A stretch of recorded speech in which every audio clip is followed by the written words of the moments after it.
On-site coverage of the Precious Metals Summit is brought to you by Borealis Mining. Marc Faber, welcome back. We spoke quite a lot last year and we had lots of different topics. I don't know if you remember, this time last year, gold price had actually done a similar thing. Just as Trump won the election, the gold price collapsed, there was a lot of fear, and you said you were buying the dip this time last year, and what a call that was. So I think we were around $2,500 gold then. A lot of people were very concerned, and you said, no, I'm buying this dip, and that was a bit of a bold statement at the time. Are you buying this dip? Well, I think that my history with gold is a long story. I mean, it started in the mid-'80s when I started to accumulate gold after it had declined from $850 in 1980. By 1985 and so forth, it was at $250, $300.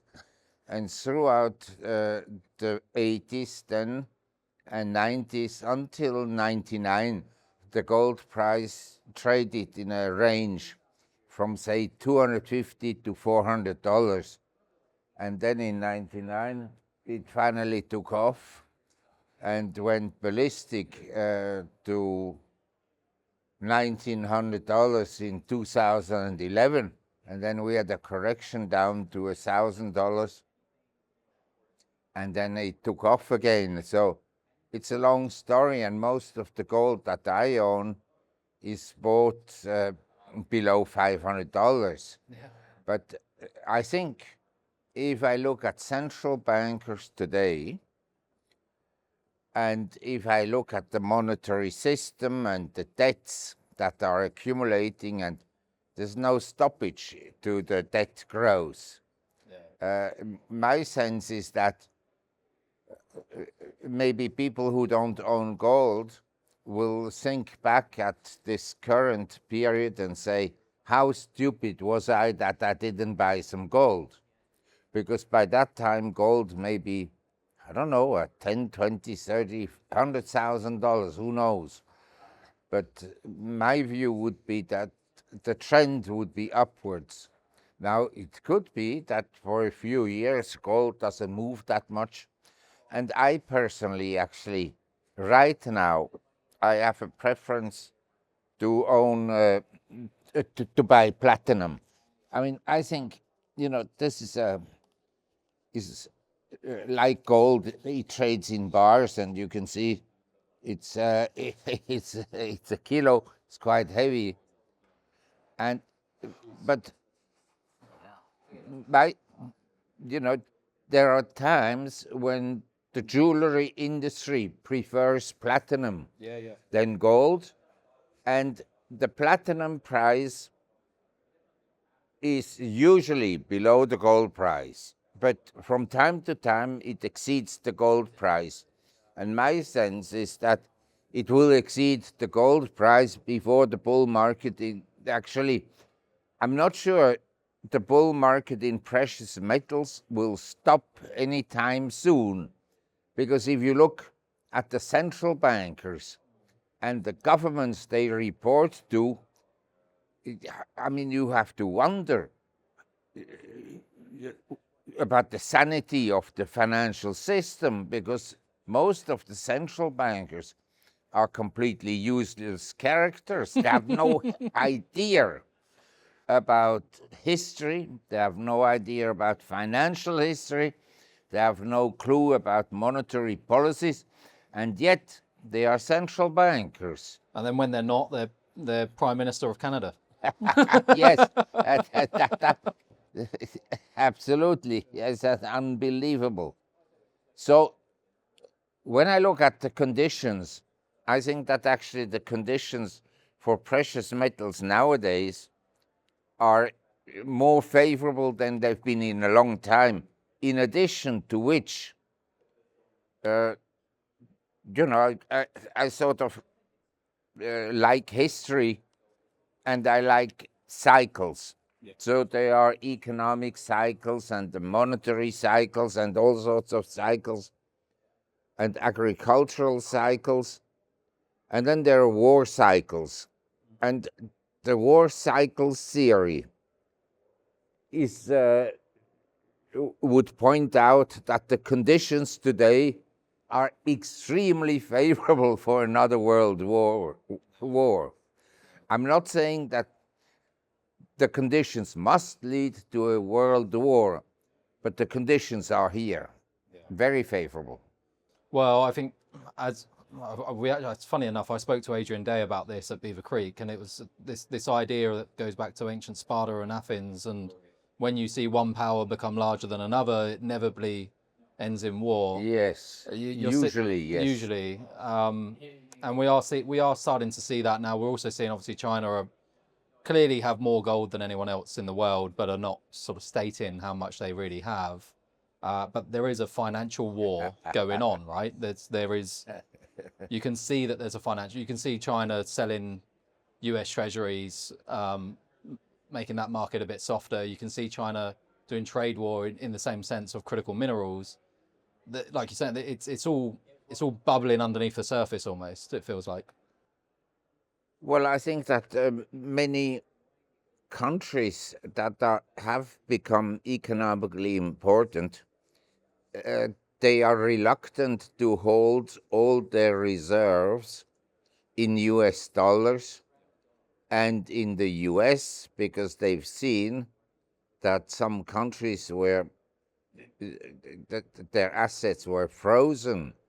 And so the appetite to hold the reserves in a currency where they could expropriate you and freeze you is not very high. So I think that countries like China and India and many others, they will accumulate gold. Yes. What surprised me is the stupidity of Western central bankers who sold their gold when it was very low, maybe in the 1990s, and then they didn't accumulate. You said the Chinese don't know exactly how much gold they have, but do you know exactly how much gold the US has? They don't know themselves. Yeah. It's never been audited whether the gold is there or not. Yeah, and there's also a question mark around the quality of the gold in Fort Knox as well, if it is there. Yes, there's I think they've stolen it for a long time ago. Yeah. Another really big question mark that I think people are now starting to look forward to is the fact that Jerome Powell is not long left at the Fed. And obviously when he goes, it is likely that a puppet of Trump will be appointed. And therefore the result in not long after, you'd assume that we're going to see a 50 basis points drop in interest rates. Given the fact that inflation numbers don't look great in the US, and we're potentially even going to see interest rates drop next year, I mean, this is an environment rife for gold price appreciation, is it not? Well, I mean, the Fed can control short-term rates. Yeah. They can lower short-term rates. They have no control about long-term rates. I mean, to some extent, they have some control, because if I say put down short-term rates to zero or to into minus territory, then people will prefer long-dated securities, so it may lead to a rally.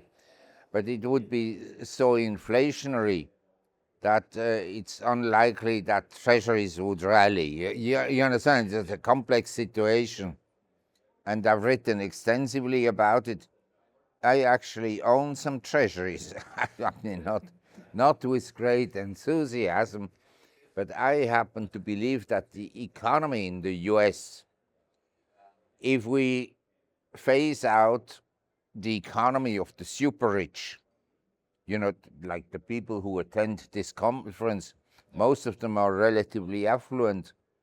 The ordinary people, most of them are suffering. Say, 70% of people in the Western world are not doing well economically speaking.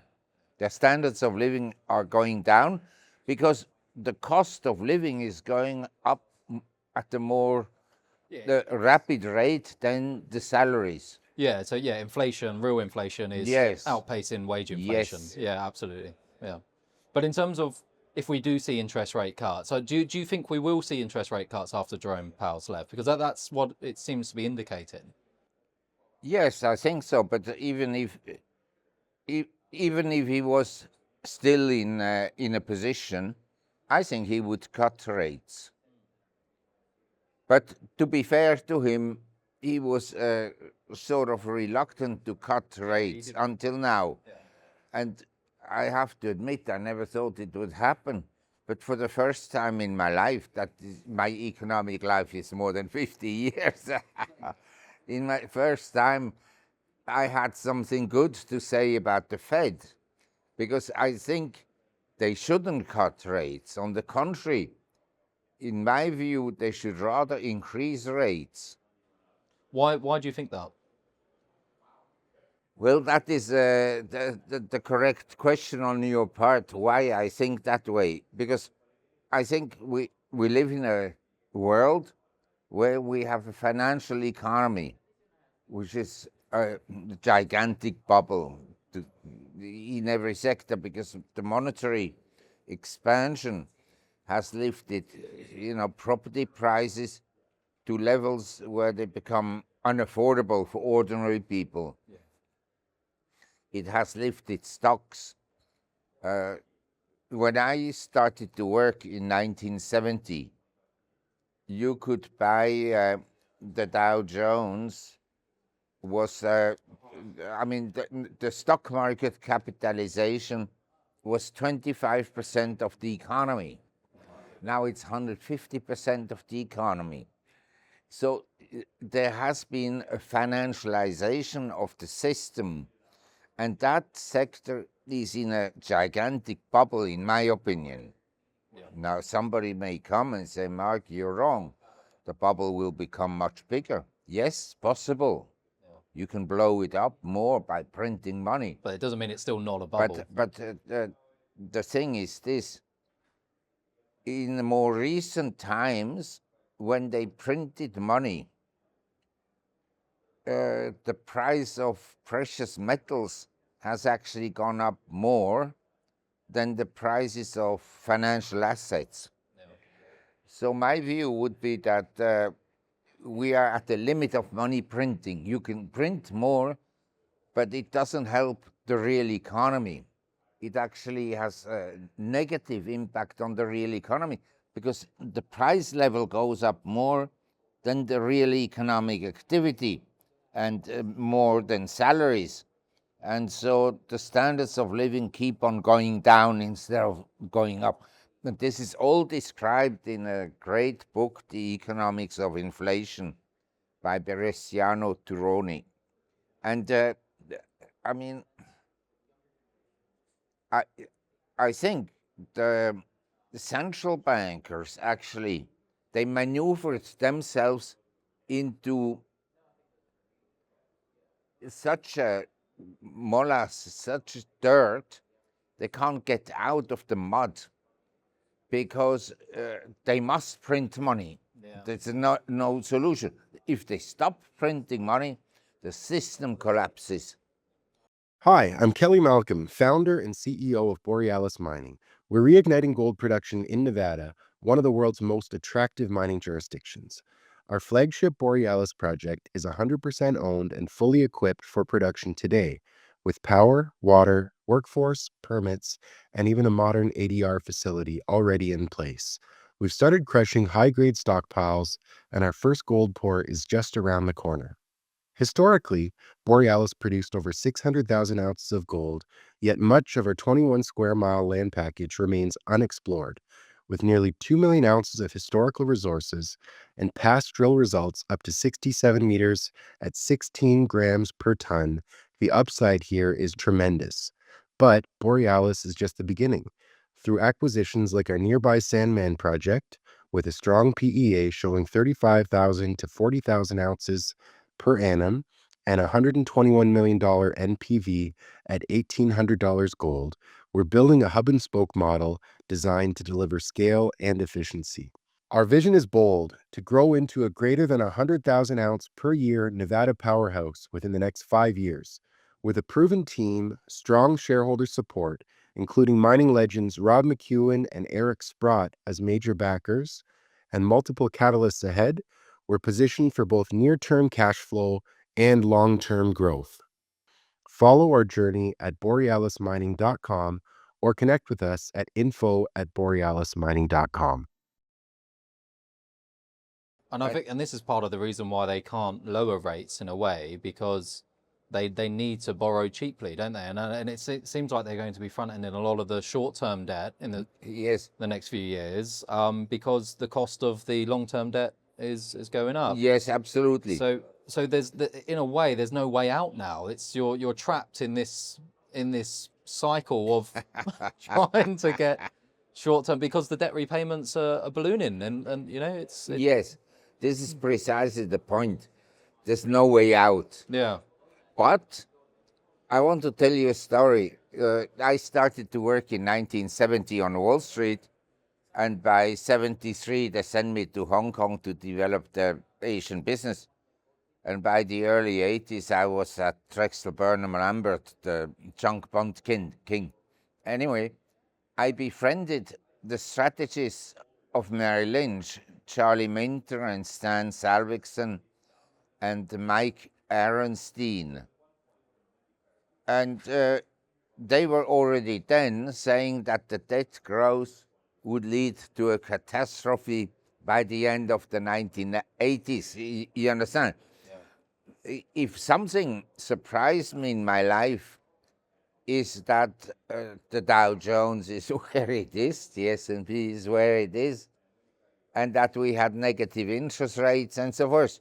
So that the financial system survived for so long has surprised me, and maybe it can last for much longer. But in this condition of lasting much longer with these excesses that we have, I prefer to have a significant portion of my assets in precious metals.